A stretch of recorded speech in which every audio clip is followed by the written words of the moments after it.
either the final year, maybe they are out of school.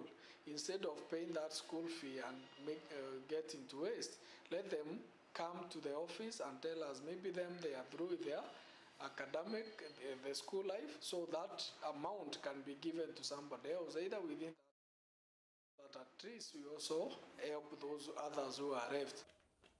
The member of county assembly is however pleading to intervene on the matter. Robert Ouma, Switch TV News. Still in matters education, at least 56,000 students and 1,200 teachers have been affected by school closures in the country due to the effects of COVID-19. We earlier spoke to the chairperson of Private Schools Association, Mutheu Kasanga, who breaks down the statistics of the state of schools currently in Kenya. The interview began by her responding to the question of how many schools were able to reopen and how many have been closed because of the effects of COVID-19. 3,000 early childhood centers. We have 11,000 primary schools and 1,600 secondary schools, private secondary schools. This week is opening week, and a good number, a vast majority of the 23,000 early childhood centers are open to yesterday. And we've got a good number of the primary schools as well that opened yesterday. The vast majority of our schools open today and tomorrow, especially the boarding schools. And by Friday, we expect that all schools, those who are not adversely affected by the pandemic, to be fully reopened. Before the reopening, we have 339 private schools that have shut down, not to reopen. They did not reopen in October, and we don't expect them to open in this week. Of these schools, 56,000 students have been affected. These schools have already communicated to all the parents, and these are the students that we have struggled and succeeded in fitting in other private schools and some in public schools. 1,200 teachers have lost their jobs from these schools. And other schools have been recruiting teachers, and it is my sincere hope that all these teachers have got jobs to begin working from this January. All these children have been taken care of. They will all get, if they are young kids, they'll get a face shield or a face mask. They will get sanitizers, and the schools, and this is something perhaps not even perhaps, this is something that we have all rolled out. There's hand hygiene throughout the schools and in all the private schools. Our focus now on matters health. Healthcare workers in Mombasa have faulted the Council of Governors for distancing themselves from the bargaining agreement which was signed between the national government through the Ministry of Health and the healthcare umbrella, that is Kenya Medical Practitioners, Pharmacists and Dentists Union, KMPDU salary increment formula. The healthcare givers are now threatening to paralyze health services in the government facilities if their grievances are not solved amicably in the issues.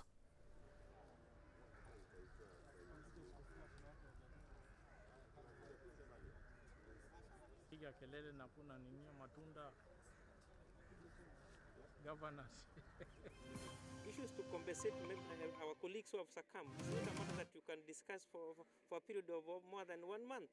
And this is an issue that is in law, and it needs to be addressed collectively between the national government and the Council of Governors. And when the Council of Governors actually withdraws or delinks itself from the negotiations that were ongoing and which they were party to, it tells us a lot. And as nurses, since we have not entered into an agreement, we need to be cautious of what the Council of Governors are doing. We want to say that they're rattling us, and we will bite, because time has come that as healthcare workers, we stand for what is right. We know what is right, and there's no way we can continue engaging them if they are going to play these mouse and cat games. Elsewhere, booksellers are decrying low businesses following increments on value-added tax on taxable goods, even as some parents scramble for last-minute back-to-school shopping.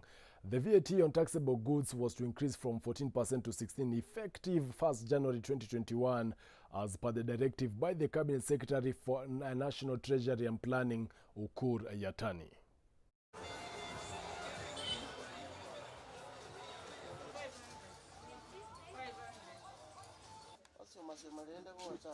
The turnout of the parents was quite fair, not as compared to the last year, whereby students showed up in big numbers. This year, the books increased from 14% to 16%, considering the directive ordered by the President that all taxable goods will be at 16%. Most parents are struggling, especially with the COVID-19 that is challenging the country.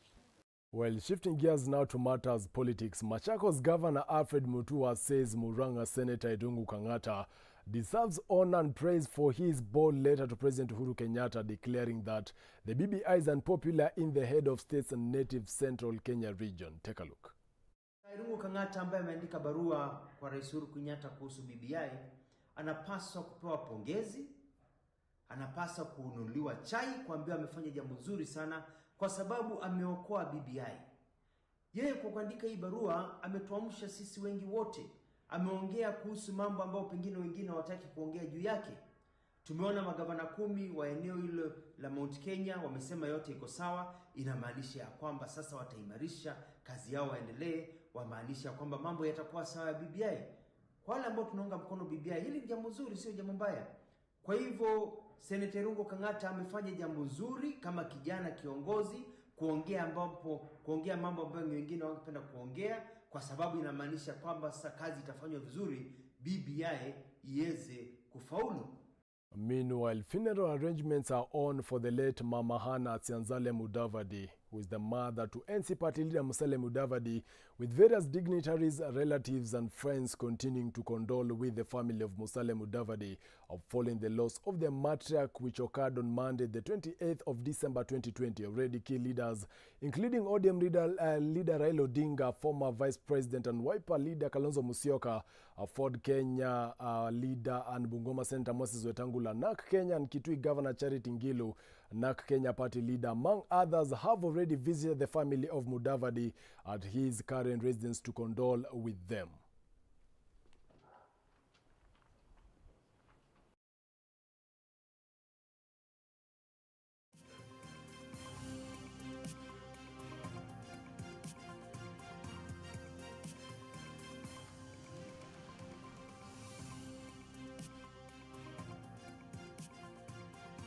We shall have a service at the Ngong Road FIC, Quakers Church, running from about 9:30, and we intend to finish by about 1 o'clock at the latest, so that the body can then be flown to Western Kenya.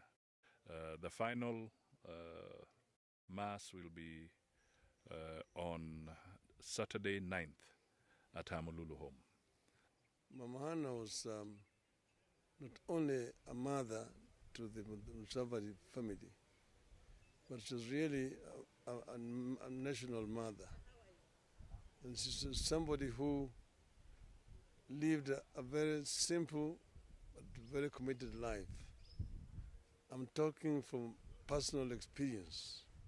Well, we are taking a short commercial break. We'll be back with more stories. Stay tuned.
Welcome back to Breaking Today. My name is Joel Church and our sign language interpreter is Teresia Washira. Be sure to reach us via 111 Moving on.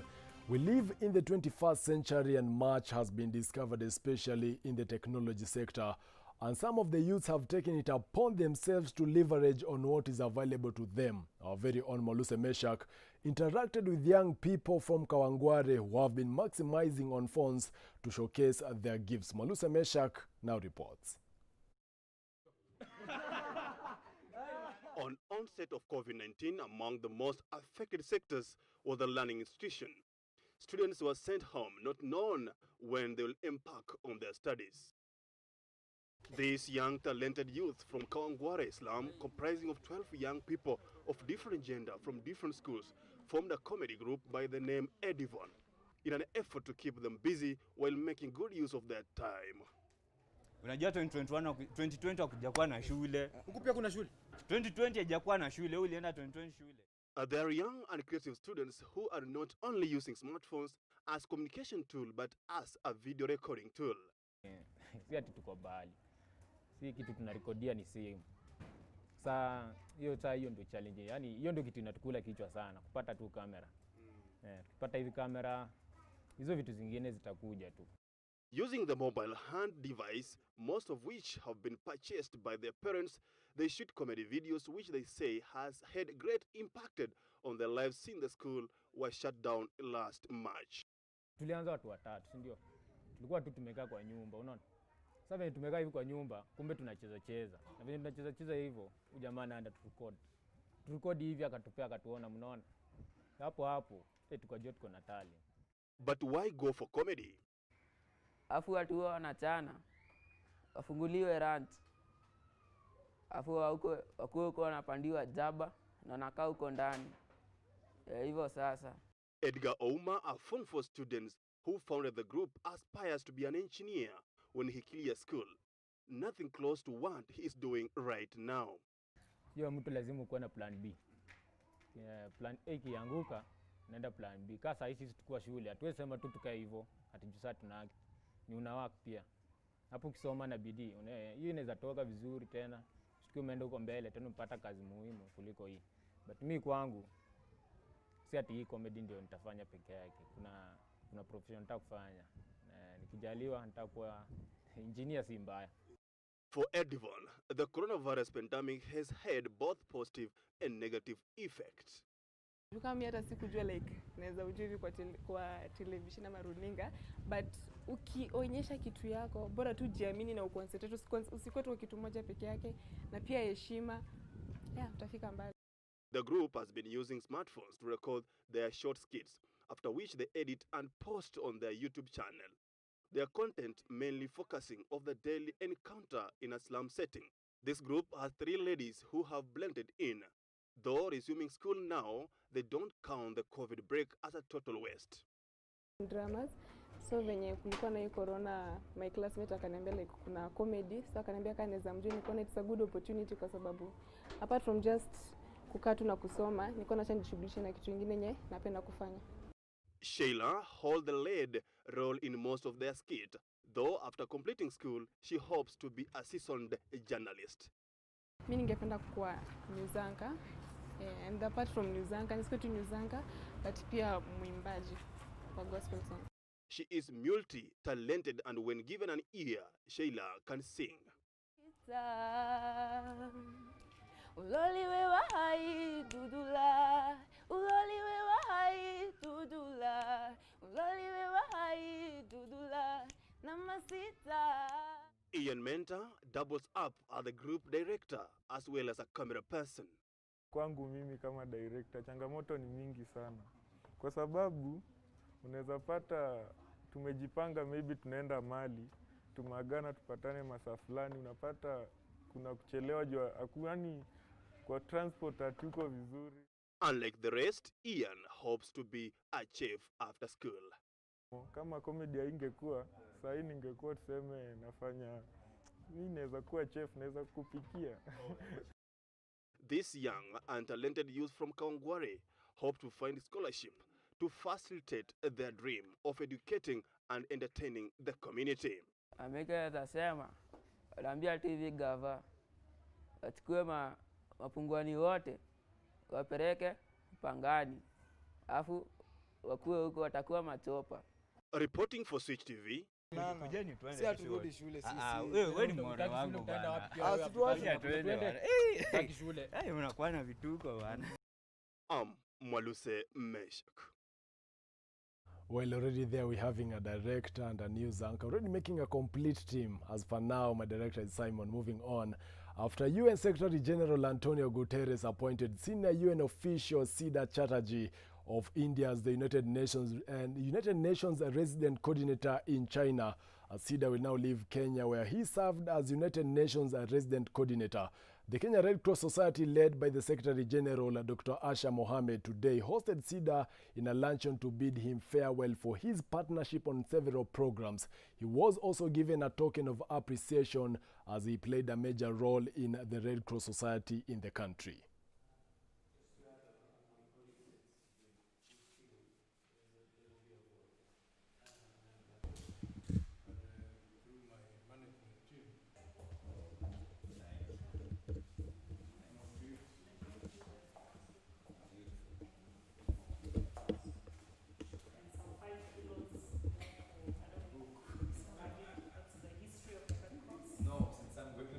Without the Kenya Red Cross, we'd kind of unlocked about $15 million to improve maternal and child health outcome. Without the Kenya Red Cross, we would not have achieved those results.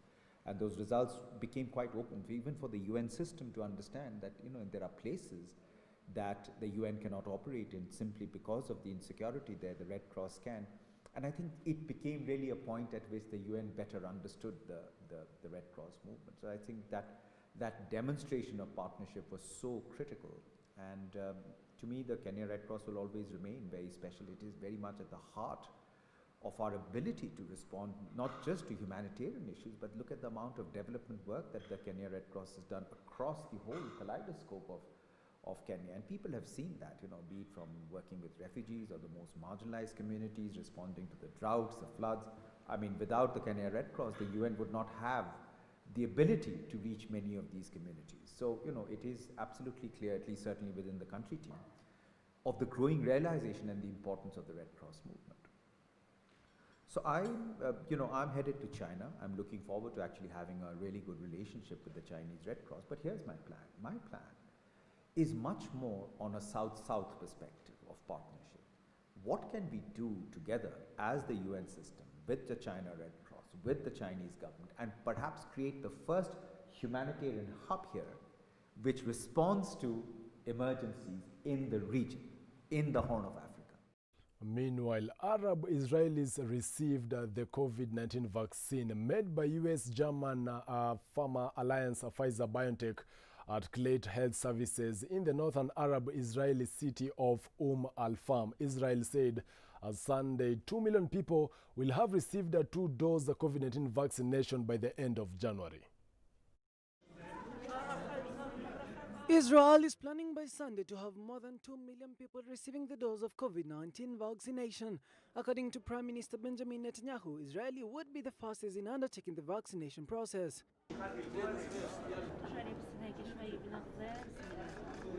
Starting on December 19th, when Netanyahu got his first job, Israel launched an aggressive push to administer the vaccine made by US-German pharma alliance Pfizer-BioNTech. Health Ministry Director General Hezi Levy says that because of the enthusiastic take-up, Israel will be easing the speed of vaccination to avoid going out of stock. According to health experts, the vaccine must be given in 2 separate jabs, administered 3 weeks apart. However, around a fifth of Israel's population, starting with health workers and those over 60, would have both shots by end of this month.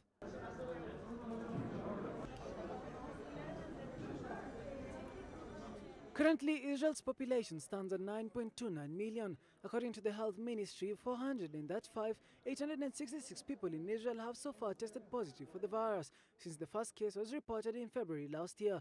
Almost 3,400 people have so far died. Daniel Kariuki for Switch TV. So Democratic senators in Washington urged Senate Majority Leader, who is a Republican and ally of US President Donald Trump, to allow the chamber to vote on a measure that would increase stimulus payments to $2,000 for Americans. The Senate is also set to override a Trump veto later this week on a defense spending bill. President, for the brave men and women of the United States Armed Forces, failure is simply not an option. So when it's our turn in Congress to have their backs, failure is not an option either. I would urge my colleagues to support this legislation